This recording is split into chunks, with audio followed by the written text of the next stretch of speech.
Welcome back to another explainer. Today, we're tackling something literally everyone faces at some point, the negotiation table. So whether you're about to land your very first big role or you're trying to, level up your current career, we've got some fascinating source material today. It maps out this incredibly strategic, highly tactical blueprint for securing a much better employment package. Because the real goal here?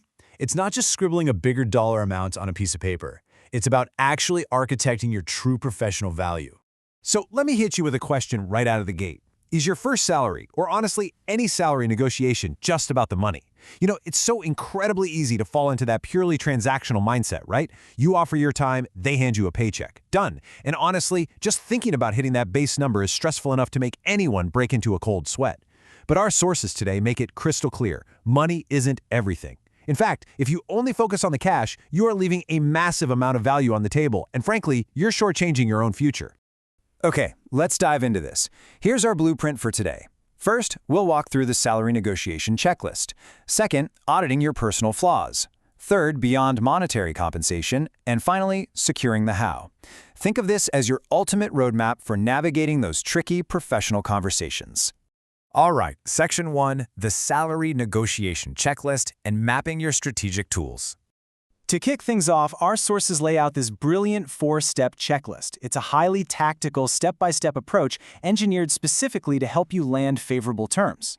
So, Step 1, you set your target price. Step 2, you audit your personal flaws. Step 3, you negotiate those non-salary perks. And Step 4, you secure the how. Let me tell you, having this visual framework locked in your brain, it's an absolute game changer for how you'll prep for high-stakes conversations. Naturally, step 1 is setting that target price. You absolutely have to address your baseline financial needs. You got to know your exact number before you even walk into the room, right? It's what pays the rent. But, and this is a massive but, establishing that target price is just the foundation. Think of it as a starting line, not the finish line. It's literally just the table stakes that buy you a seat at the real negotiation game. Moving right along, Section 2, auditing your personal flaws and uncovering the power of self-awareness. Now, what's really interesting here is that before you even pull up a chair to negotiate, the sources say you need to do a deep, almost brutally honest internal audit of your weaknesses. They call this the accusation audit. The core idea? You audit and totally own your potential flaws before the other side even gets a chance to point them out. By proactively calling out your own shortcomings, you actually take complete ownership of the conversation. And honestly, it is a surprisingly powerful strategy. Let's picture how this actually plays out in the real world. Imagine you're walking into a final interview for a massive management role, right? But maybe you don't have direct experience with a specific proprietary software they use. Instead of just sweating it out and praying they don't bring it up, you deploy the accusation audit. You completely disarm the room by saying something like, well, you might be looking at my resume and noticing I haven't used your exact software system. Boom. You've acknowledged what you lack, you completely deflate the objection before they can weaponize it, and now you have total control to seamlessly pivot to how ridiculously fast you adapt to new tech. Okay, Section 3, beyond monetary compensation and expanding the pie for career growth. And this brilliantly illustrates where we intentionally shift our focus. We move away from just basic financial needs and look at a fully holistic approach to your long-term growth. See this strategic divide? On one side, you've got your basic financial needs, your target price, the base salary.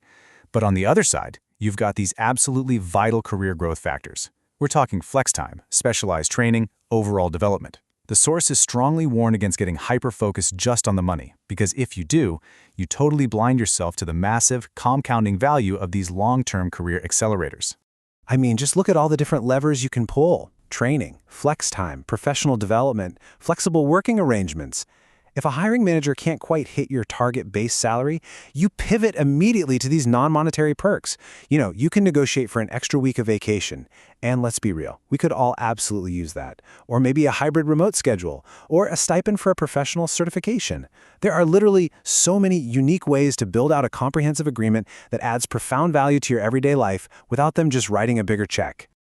Bringing us to Section 4, securing the how and locking in the reality of the deal. Let's move to our final concept and see how this all builds together. Because getting a yes in a boardroom is one thing, but guaranteeing those terms actually happen in the real world, that's a whole different beast. And that brings us to this foundational, highly effective rule from our source material, all based around this massive number 3. The rule of 3. It states, never trust the yes until they've committed to the how 3 different times. Let me slow down for a second and really emphasize this. You must confirm the logistics. You must verify the process. You must secure the implementation. Let's say your new boss agrees to pay for your training. Great.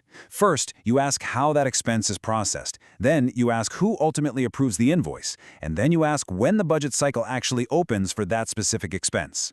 By confirming those logistical commitments multiple times, you transform what could just be a vague promise into concrete, undeniable reality.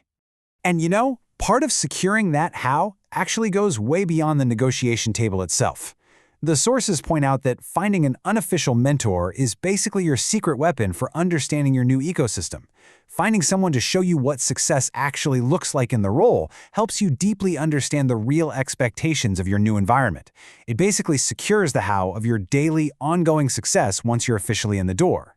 So the crucial point we really need to take away from all these sources is this. Your strategic blueprint is all about fulfilling your financial needs while simultaneously designing your broader professional success. True negotiation, it's this incredible balancing act.